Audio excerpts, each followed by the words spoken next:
Today's topic that we're going to talk about is frozen growth.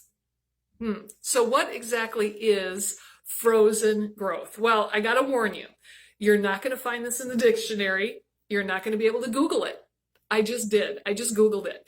And it came up frozen food and frozen yogurt. Yeah, frozen growth is neither of those. Okay, frozen growth is something that I found it while speaking and training and coaching with other people.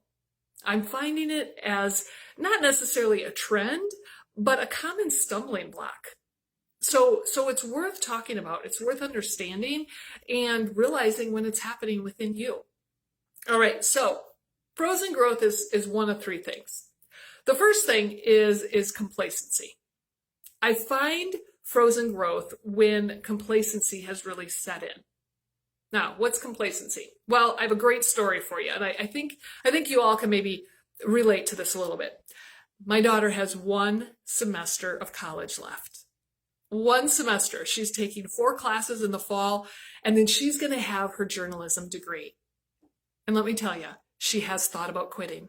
She has thought about just being done with school. She is so ready to be done with the structured learning and to have her nights and weekends and just to work, to use the degree that she's been going to school with. She's so excited. I remember being in that same stage.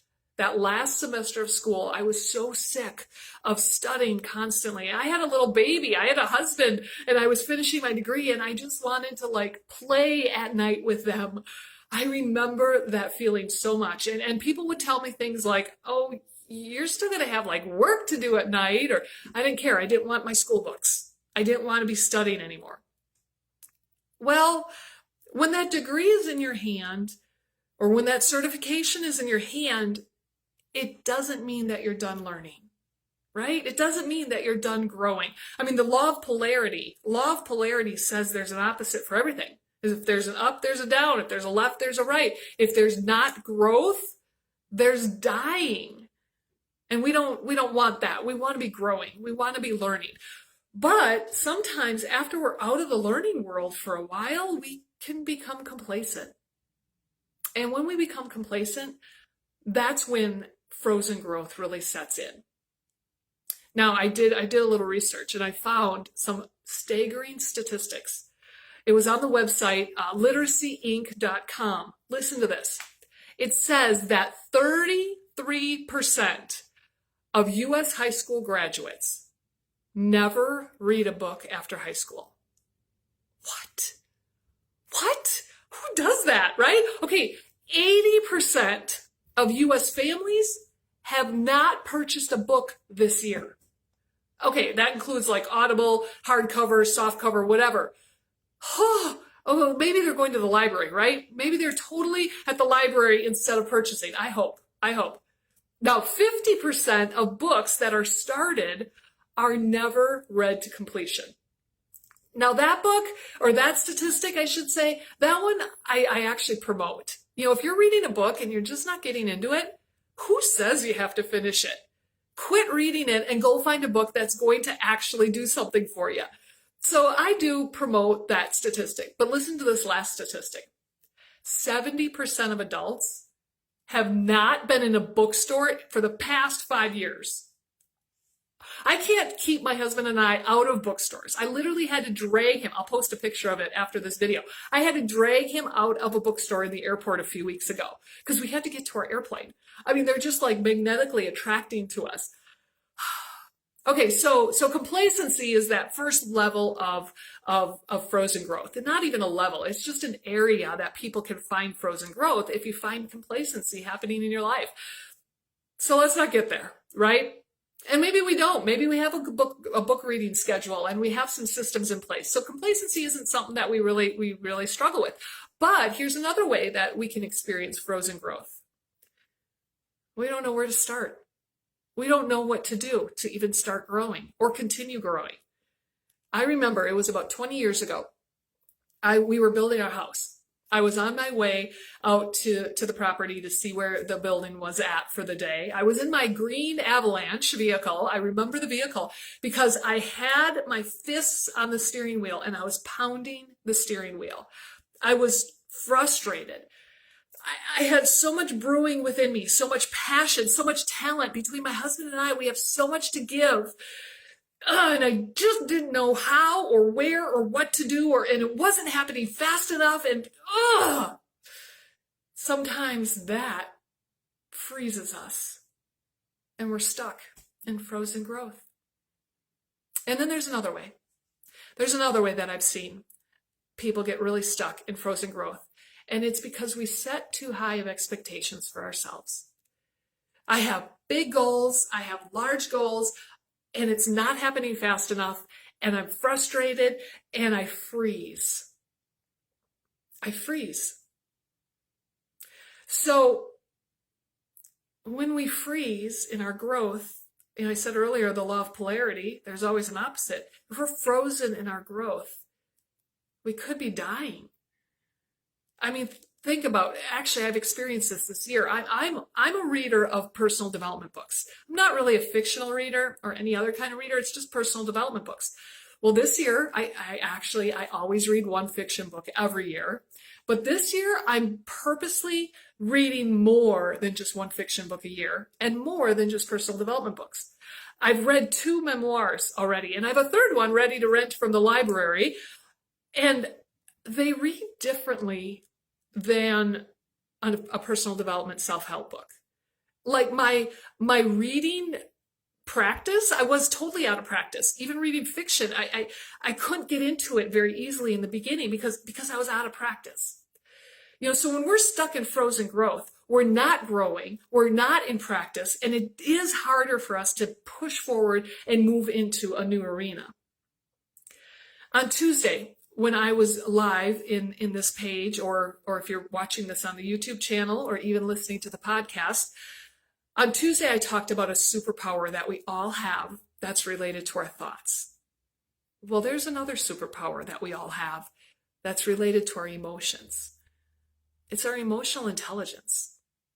And specifically, I have, if you're watching in video, I have a replica of our brain. Yours hopefully is much bigger than my example here. We all have one. We all have a brain. We also have a spine that's attached to our brain. And at the very top of the spine, where the brain and the spine connect, there's a piece of the brain right there called the reticular activating system, the RAS. And one of the jobs of the RAS is, I like to call it also the beacon, because it's constantly surveying for safety. It's always watching out for us to make sure we're safe. If we're not safe, the body biologically does something different to get us back to the safe zone. And what it does is, when it senses danger, it sucks all the oxygen out of your brain and it sends it to your extremities. There's times when I need more oxygen and energy in my hands or my feet.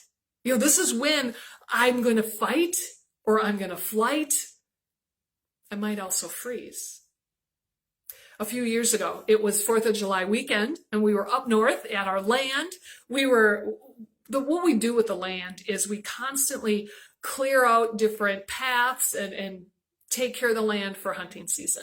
Okay, so we were at the land, we were clearing trees, we were doing our typical maintenance, mowing the grass, all that stuff. I mean, we had the chainsaws out and the ATVs, and we were busy on the land, every piece of the land the whole day. And then in the evening, we decided to just enjoy a good old-fashioned campfire. And while we were roasting our s'mores, we were all sitting around the fire, and I look up the path in front of me, and a black bear walks out into the path. Nobody else saw it but me. And when he walked out of the woods into the path, he was facing uphill, like he wanted to continue going uphill away from us. But he saw us, and he turned to look at us, and he stopped. And I froze. My RAS at the base of my brain, it sucked all the oxygen out of my hands, out of my brain. It sent it to my extremities, which I think more so was my butt. And I couldn't even talk. I couldn't even get it out. I was stuttering. I couldn't even breathe right.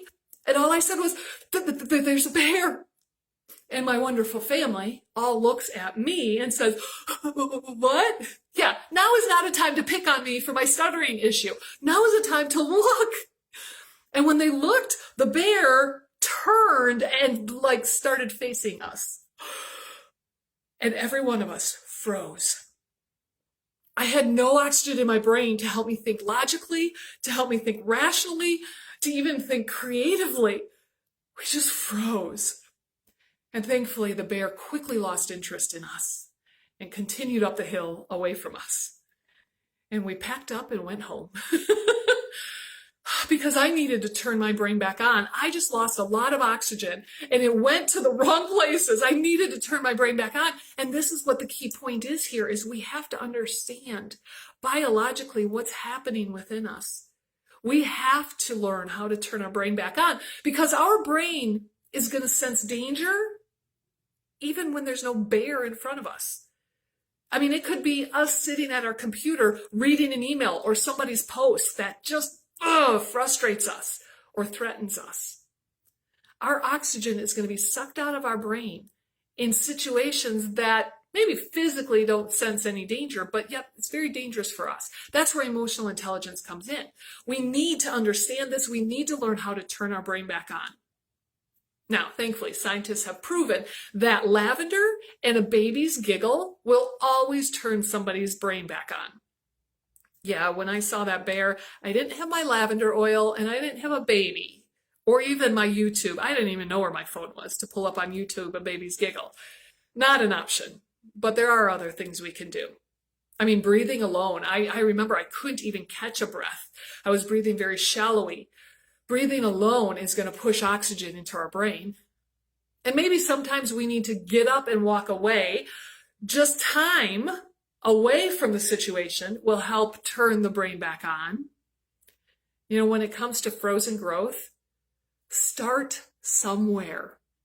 Start somewhere within our control, within our growth. On Tuesday, when I was talking about the imposter syndrome, I showed the belief triangle. Okay, so if you're seeing the picture, you can see the beautiful triangle. If not, it has 3 points to it, because all triangles do. Each point is labeled either belief, actions, or results. Belief will create our actions. Actions create our results. Results will reiterate or reinforce our beliefs. Well, sometimes I don't have the belief. So what does that mean? I'm not going to get the results? Well, it could mean if you don't have the belief, you're going to freeze. So turn your triangle so that the actions are at the top. Do the actions that you know you need to do. Read a book. Go get something like a self-help book or personal development book. Start somewhere. Talk to somebody. Listen to podcasts. Watch videos. Start somewhere. And that, I guarantee, is going to turn your brain back on. It's going to push oxygen through your whole brain so that you're not frustrated, slamming your fists on a steering wheel, so that you're productive. Now, the power of what I just shared about emotional intelligence and the RAS, the reticular activating system, this is just the tip of our superpower.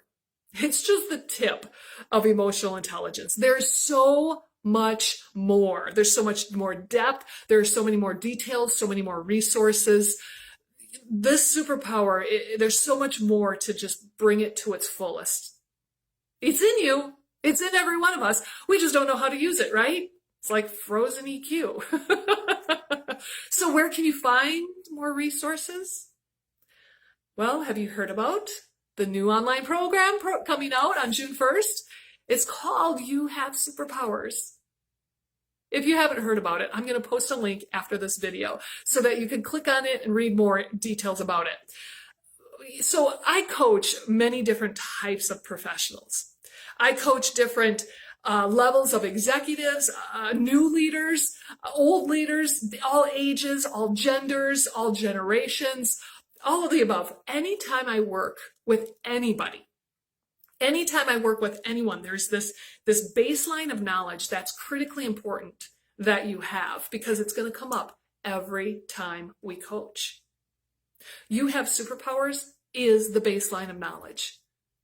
This online program is exactly where I start every coaching client.